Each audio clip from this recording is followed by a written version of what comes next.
ನಮಸ್ಕಾರ ಡಾರ್ಲಿಂಗ್ಸ್, ಎಲ್ಲರೂ ಹೇಗಿದ್ದೀರಾ? ನಾನಂತೂ ನಿಜವಾಗ್ಲೂ ಚೆನ್ನಾಗಿಲ್ಲ ಗುರು. ಯಾಕಂದರೆ ಏನಾಯಿತು ನಮ್ಮ RCB ತಂಡಕ್ಕೆ ನಿನ್ನೆ ಗೊತ್ತಾಗಲೇ ಇಲ್ಲ. ಅದು ಕೂಡ ಎಲಿಮಿನೇಟರ್ ಮ್ಯಾಚ್ನಲ್ಲಿ ಎಲ್ಲ ಬ್ಯಾಟರ್ಸ್ಗಳು ಕೂಡ ಕೈ ಕೊಟ್ಟರು ಅಂತ ಹೇಳಿದ್ರು ಕೂಡ ತಪ್ಪು ಆಗೋದಿಲ್ಲ ಗುರು. ಎಲ್ಲ ಒಂದು ಕಡೆ ಆಕ್ಸಿಲೇಟರ್ ಮಾಡೋವಂಥ ಟೈಮ್ನಲ್ಲಿ ತಮ್ಮ ವಿಕೆಟ್ನ ಈಸಿಯಾಗಿ ಕೈ ಚೆಲ್ತಾ ಇದ್ರು. ಸೊ ಎಲ್ಲೋ ಒಂದು ಕಡೆ ಸಾಕಷ್ಟು ಬೇಜಾರಂತೂ ಆಗೋಯ್ತು ಗುರು. ಏನು ಗುರು ಈ ಥರ ಬ್ಯಾಟಿಂಗ್ ಆಡ್ತಾ ಇದ್ದಾರೆ, ಇದು ನಿಜವಾಗ್ಲೂ ನಮ್ಮ ತಂಡನೇನಾ ಅಂತ ಅನ್ಸೋಕೆ ಸ್ಟಾರ್ಟ್ ಆಯಿತು. ನಿಜ ಮ್ಯಾಚ್ ನೋಡ್ತಿದ್ರೇನೆ ಬೇಜಾರಾಯ್ತು ಗುರು. ಎಷ್ಟೋ ಸಲ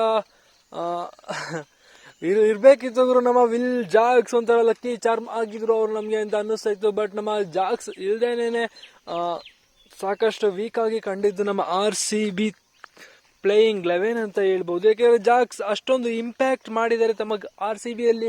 ಕೆಲವೊಂದು ಮ್ಯಾಚ್ ರನ್ ಬಂದಿಲ್ಲ ಕೂಡ, ಆದ್ರೂ ಕೂಡ ಸಾಕಷ್ಟು ಅವರಿಂದ ಫೀಲ್ಡಿಂಗ್ ಅಥವಾ ಬೌಲಿಂಗ್ನಲ್ಲಿ ಒಳ್ಳೊಳ್ಳೆ ಎಫೆಕ್ಟ್ ಹಾಕಿ ಕೊಟ್ಟಿದ್ದಾರೆ. ಸೊ ಅವ್ರು ಇದ್ರೆ ಒಂಥರ ಲಕ್ಕಿ ಚಾರ್ಮ್ ಆಗಿತ್ತು. ಎಲ್ಲೋ ಒಂದು ಕಡೆ ಸ್ವಪ್ನಿಲ್ ಸಿಂಗ್ಗೆ ವಿಕೆಟ್ ಬೀಳದೇ ಇದ್ದಿದ್ದು ಕೂಡ ನಮ್ಮ RCBಗೆ ಒಂದು ಮೈನಸ್ ಪಾಯಿಂಟ್ ಆಯಿತು ನೆನ್ನೆ ಮ್ಯಾಚ್ನಲ್ಲಿ ಅಂತ ಹೇಳ್ಬೋದು.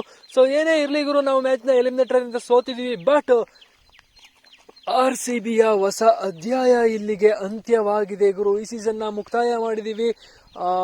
ಖಂಡಿತ ಇನ್ನು ಒಂದು ಓವರ್ ಬಾಕಿ ಇದ್ದಾಗಲೇ ಸೋತು 19ನೇ ಓವರಲ್ಲಿ ಲುಕಿ ಫರ್ಗ್ಯೂಸನ್ ಅವರು 3 4 ಅಂದರೆ 2 4 ಮತ್ತು ಒಂದು 6ನ ಹೊಡೆಸ್ಕೊಳ್ತಾರೆ ಗುರು. ಅದು ಎಲ್ಲೋ ಒಂದು ಕಡೆ ಕಂಟ್ರೋಲ್ ಮಾಡಿದ್ರೆ ಚೆನ್ನಾಗಿರುತ್ತೆ. ಅಥವಾ 19ನೇ ಓವರ್ ಬೇರೆ ಬೋಲರ್ ಎಸ್ ದಯಾಳ್ ಅಥವಾ ಯಾರಿಗಾದ್ರೂ ಕೊಡ್ಬೋದಿತ್ತು ಗುರು. ಎಸ್ ದಯಾಳ್ ಹತ್ರ ಇನ್ನೂ ಕೂಡ ಒಂದು ಓವರ್ ಬಾಕಿ ಇತ್ತು, ಯಾಕೆ ಕೊಡಲಿಲ್ಲ ಅಂತ ನನಗೆ ಗೊತ್ತೇ ಆಗಲಿಲ್ಲ ಗುರು. ಸೊ ಕೊಟ್ಟಿದ್ದರೆ ಖಂಡಿತ ಅವರೊಬ್ಬರದ್ದು ವಿಕೆಟ್ ಬಂದಿದ್ದಾರೆ, ಆರಾಮಾಗಿ ಕೊನೆ ಓವರ್ ಲುಕಿ ಫರ್ಗ್ಯೂಸನ್ ಆಡಿಸ್ಕೊಂಡಿರೋರು ಅಂತ ಅನ್ನಿಸ್ತು. ಬಟ್ ಸೊ ಮ್ಯಾಚ್ ಎಲ್ಲೋ ಒಂದು ಕಡೆ ಕೈ ಚೆಲ್ಲಿ ಹೋಗಿದೆ ಅಂದರೆ ಈ ಸೀಸನ್ ನಾವು ಮರೀಲೇಬೇಕಾಗಿದೆ ಗುರು. ಸೊ ಇದು RCB ಅಭಿಮಾನಿಗಳಿಗೆ ಸಾಕಷ್ಟು ದುಃಖ ತರುವಂಥ ವಿಚಾರ. ಖಂಡಿತ ಕೊಹ್ಲಿ ಅವ್ರ ಹತ್ರ ಒಂದು ಏನು ಬ್ಯಾಡ್ ಫಾರ್ಮ್ ಕಂಟಿನ್ಯೂ ಅದಾಯ್ತು ಗುರು. ಅಂದರೆ ಈ ಸೀಸನ್ ಬ್ಯಾಡ್ ಫಾರ್ಮ್ ಅಂತ ಹೇಳ್ತಾ ಇಲ್ಲ. ಎಲಿಮಿನೇಟರ್ ಅಥವಾ ನಾಕೌಟ್ ಪಂದ್ಯಗಳಲ್ಲಿ ಅಷ್ಟೇನು ಚೆನ್ನಾಗೇನು ಆಡ್ತಾರೆ. ಬಟ್ ಎಲಿಮಿನೇಟರ್ ಅಥವಾ ಕ್ವಾಲಿಫೈಯರ್ ಇಂದ ಜಾಸ್ತಿ ಬರ್ತಿದ್ರು ಅಂದರೆ ಸೆಮಿಫೈನಲ್ ಅಥವಾ ಫೈನಲ್ನಲ್ಲಿ ಅವರಿಂದ ರನ್ಸ್ಗಳೇ ಬಂದಿಲ್ಲ ಗುರು. ಯಾವ ಮ್ಯಾಚನ್ನು ಕೂಡ ಆಲ್ಮೋಸ್ಟ್ ಎಲ್ಲ 35ಗಿಂತ ಒಳಗಡೆನೆ ಸ್ಕೋರ್ ಮಾಡಿದ್ದಾರೆ. ಸೊ ಈ ಮ್ಯಾಚ್ನು ಕೂಡ ಅಷ್ಟೇನೆ ಗುರು, ಅಷ್ಟೇನು ಇಂಪ್ಯಾಕ್ಟ್ ಮಾಡೋಕ್ಕಾಗೋದಿಲ್ಲ. ಅದು ಕೂಡ ಯುಜುವೇಂದ್ರ ಚಹಲ್ ಅವರ ಬೌಲಿಂಗ್ನಲ್ಲಿ ಕ್ಯಾಚ್ ಕೊಟ್ಟು ಔಟ್ ಆಗ್ತಾರೆ.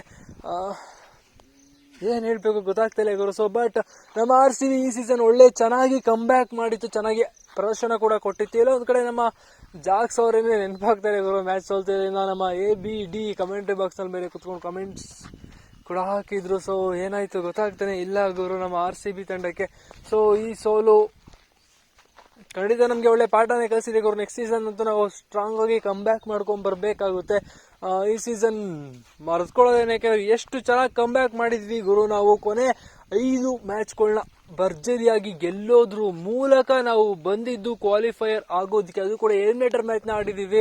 ನಮಗಿಂತ ಸಗದಗಳಿದ ಟೀಮ್ಗಳೆಲ್ಲ ಮುಂಚೆನೆ ಹೊರಟೋಗಿದ್ವಿ, ಯಾಕೆಂದ್ರೆ ಅವ್ರನ್ನ ಅಷ್ಟು ಅದ್ಭುತವಾಗಿ ಆಡಿ ನಾವು ಕಳಿಸಿದ್ದೀವಿ ಗುರು ಮನೆಗೆ. ಸೊ ಇದಂತೂ ಹೆಮ್ಮೆ ನಮಗೆ ಇದ್ದೇ ಇದೆ. ಸೊ ಯಾರೇನೇ ಹೇಳ್ಬೋದು ನಿಮ್ಮ RCB ಅದಕ್ಕೆ ಅದು ಇದು ಅಂತ. ಸೊ ನಾವು ಅದ್ರ ಬಗ್ಗೆ ಎಲ್ಲ ತಲೆ ಕೆಡಿಸ್ಕೊಳ್ಳಲ್ಲ ಗುರು. ಯಾಕೆಂದ್ರೆ ನಾವು RCB ಫ್ಯಾನ್. ಈ ಸೀಸನ್ ಹೋದ್ರೆ ಮತ್ತೆ ನೆಕ್ಸ್ಟ್ ಸೀಸನ್ ಕಮ್ ಬ್ಯಾಕ್ ಮಾಡ್ತೀವಿ. ಯಾಕೆಂದ್ರೆ 1000 ಸೋಲುಗಳನ್ನ ಕಂಡವನ್ಗೆ ಇನ್ನೊಂದು ಸೋಲು ಏನು ಹೊಸದಲ್ಲ ಗುರು. ಬಟ್ ಆ ಒಂದು ಗೆಲುವು ಯಾವತ್ತು ಬರುತ್ತೋ ಆವತ್ತು ಎಲ್ರಿಗೂ ಕೂಡ ಬ್ಲಾಸ್ಟ್ ಆಗೇ ಆಗುತ್ತೆ. ಸೊ ಆ ಒಂದು ಗೆಲುವಿಗಾಗಿ ನಾವು ಕಾಯ್ತಾನೆ ಇರ್ತೀವಿ ಗುರು. ಸೊ ಇದು ನಮ್ಮ RCB ಫ್ಯಾನ್ಸ್ನ ಒಂದು ರೀತಿ ಬ್ಲಡ್ ಅಲ್ಲೇ ಬಂದ್ಬಿಟ್ಟಿದೆ ಅಂತ ಹೇಳ್ಬೋದು ಗುರು. ಸೊ ಯಾರು ಏನೋ ಕಿತ್ಕೊಳ್ಳೋಕೆ ಕೂಡ ಆಗೋದಿಲ್ಲ ನಮ್ಮ RCB ಫ್ಯಾನ್ ಹತ್ರ. ಸೊ ಏಟರ್ಸ್ಗಳು ಏಟ್ ಮಾಡ್ತಾನೆ ಇರಿ, ನಾವು ಬೆಳಿತಾನೆ ಇರ್ತೀವಿ. ಯಾಕಂದ್ರೆ ಎಷ್ಟೋ ಕಪ್ಗಳನ್ನ ತಗೊಂಡ್ರು ಕೂಡ ಬೇರೆ ಟೀಮ್ಗಳು ನಮ್ಮ RCB ಒಂದೇ ಒಂದು ಕಪ್ ತಗೊಂಡ್ಲಿಲ್ಲ ಅಂದ್ರೂ ಕೂಡ ಇಷ್ಟೊಂದು ಫ್ಯಾನ್ಸ್ ಕ್ರೇಜ್ ಇದೆ. ಏನಾದ್ರು ಒಂದು ಕಪ್ ಅಂತಂದ್ರೆ ಆ ಕ್ರೇಜ್ ಯಾವ ಲೆವೆಲ್ಗೆ ಹೋಗ್ಬೋದು ಜಸ್ಟ್ ಇಮ್ಯಾಜಿನ್ ಕೂಡ ಮಾಡೋಕ್ ಆಗೋದಿಲ್ಲ ನೀವು.